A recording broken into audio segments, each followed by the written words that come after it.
How does an unemployed superfan afford front row seats to every game? By robbing 11 banks across 7 states. Xavier Babudar built his entire identity around the Kansas City Chiefs. On Twitter, he went by Chiefsaholic and built up thousands of followers. He posted photos from front row seats and placed massive bets on his team. He showed up to Arrowhead Stadium in full wolf gear. The surface level take was that this guy was just a wealthy warehouse manager playing with house money. The thing nobody's mentioning is how the wolf costume was essentially practice for his actual career. Babudar was not a warehouse manager. He was actually totally homeless, living out of his car and funding his entire stadium lifestyle by holding up banks. He then used the sports books to launder his stolen cash. In December 2022, Babudar walked into the Tulsa Teachers Credit Union in Oklahoma for his 9th robbery. He jumped the counter and held a gun to an employee's back. He demanded access to the vault and left with $150,000 in cash. He tried to flee on a bicycle. Police caught him within minutes. They found the money, a mask, goggles, and a CO2 pistol in his backpack. Between March and December 2022, Babudar had hit 9 financial institutions across 7 states before that Tulsa arrest. His method was consistent every time. He would mask up, demand vault access, and threaten whoever was behind the counter. In one Nebraska robbery, he pulled over $170,000 from the vault. Then a dye pack exploded inside his bag on the way out. He ditched the ruined cash in the woods and walked away with just over $7 grand. All of that stolen money went straight into casinos. Babudar had a crippling gambling addiction. He placed an $80,000 bet on the Chiefs to beat the Bills. He dropped $5,000 on Super Bowl props. He was released on bond in early 2023 with a GPS ankle monitor. Just days later, the Chiefs won Super Bowl 57. Babudar cashed a check for $100,000 based on Patrick Mahomes winning MVP. Then a traumatized bank teller he had previously threatened serves him with a civil lawsuit seeking over $10 million. Babudar cut off his ankle monitor in late March and fled Oklahoma. This triggered a nationwide manhunt by the FBI. He spent 5 months dodging law enforcement. His funds ran low, so he went back to what he knew. In June 2023, robbery number 10, he walked into a Heritage Bank branch in Sparks, Nevada, wearing a beanie and a COVID mask. He showed a teller a note typed on his phone demanding cash from the drawer. He walked out with $1,100. A few weeks later in California, robbery 11. He pulled the same move at a US bank and got $950. These were desperate grabs, nothing like the vault jobs from the year before. With those 2 added while on the run, his final total stood at 11 robberies across 7 states and nearly $850,000 stolen in all. The FBI and US Marshals tracked him across state lines for months. They finally caught him in Sacramento in July 2023. He faced charges in multiple federal jurisdictions and even pleaded guilty, cooperating with prosecutors to lay out the full timeline of every robbery. He confirmed the same method every time. A mask, gloves, goggles, and a list of demands barked at whoever was unlucky enough to be behind the counter. In February 2024, a federal judge sentenced him to 17.5 years. Then, in May 2025, an Oklahoma state judge added 32 more years for the Tulsa robbery specifically, running concurrently with the federal time. He was also ordered to pay over $530,000 in restitution to the banks. The civil suit from the bank teller he threatened in Tulsa resulted in a $10.8 million judgment against him. He's currently held at FCC Florence in Colorado, the same facility that houses El Chapo and the Oklahoma City bomber. His autographed Patrick Mahomes painting was recovered by the FBI and forfeited.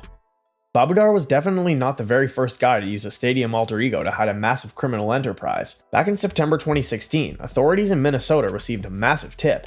They learned a local guy named Carl Heinrichs was about to pick up 200 pounds of marijuana. Investigators followed him across the Stillwater Bridge into Wisconsin. They watched closely as he pulled up to a specific storage unit in Holton. He loaded several heavy bags into the back of his Jeep and quickly drove off. Police units coordinated their approach and stopped him just a few miles down the winding road. They found 31 pounds of marijuana and 9 pounds of wax inside the vehicle. They went back to the storage unit and discovered 6 garbage bags stuffed with another 134 pounds. The total value of the seizure was over $350,000. The local sheriff's office called it the largest drug bust they had seen in recent history. Carl Heinrichs was running a major distribution operation right under the noses of local law enforcement. He was also managing this massive criminal enterprise while dressing up as a Grim Reaper at Minnesota Vikings games. Heinrichs went by the name Sir Death. He was a highly visible member of the Vikings World Order, an exclusive fan club of about 300 hardcore supporters. On game days, he wore a custom wrestler's belt with his nickname embroidered across it and a terrifying bone mask that covered his entire face. He was loud and completely unavoidable in the stands. Every single expensive season ticket and flashy costume upgrade was secretly paid for entirely by dirty drug money. During questioning, Heinrichs admitted this outright to the police. He told investigators he used the proceeds from his marijuana sales to buy his Vikings season tickets. He also used the cash to buy team gear, pinball machines, arcade games, and custom tattoos. Felonies entirely funded his expensive fandom. The Vikings World Order suddenly had a massive public relations problem.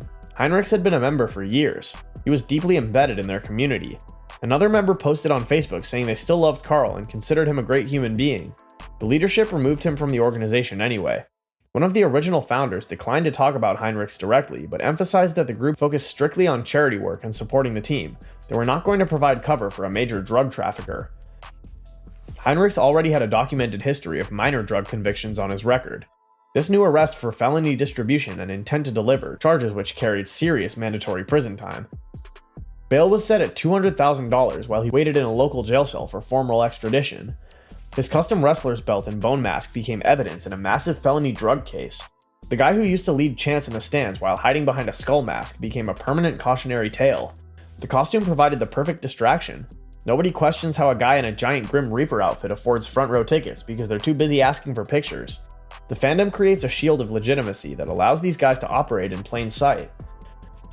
Carolyn Freeman built a massive local profile over 26 years as the ultimate Atlanta Falcons superfan. Everybody knew her as Bird Lady. She showed up to every single game wearing giant red feathered wings. HBO featured her on television. Equifax put her face on a stadium billboard. She claimed she never missed a home game. The surface level take is that this level of dedication is purely wholesome. The thing nobody mentions is how a beloved stadium fixture can easily weaponize that exact community trust. In September 2024, two Kansas City Chiefs organizers paid Freeman over $14,000. They contracted her registered nonprofit to host a massive tailgate party for 300 traveling fans. These dedicated fans had paid for a premium experience. They expected a massive decorated event space right next to the stadium. Freeman promised catered food, live entertainment, golf cart shuttles, and a surprise celebrity guest. Game day arrived. The fans showed up to a completely empty parking lot. They were left stranded in downtown Atlanta with nothing. There was no food and no Bird Lady anywhere. She claimed she went to the hospital or that the police pulled her over. She later claimed the attendees had simply left before she arrived. The real tea is that fans found photos of Freeman inside the stadium during the game in her full feathered costume. This was a calculated pattern. Victims slowly came forward with similar stories. Freeman allegedly scammed Seahawks fans and Falcons supporters traveling to the Super Bowl. One guy spent his own money at Costco because Freeman sent him to a dilapidated parking lot with zero supplies. Atlanta police finally arrested Freeman right inside Mercedes-Benz Stadium in November 2024. She called the arrest cruel and malicious. In January 2025, the district attorney officially indicted her for felony theft by deception.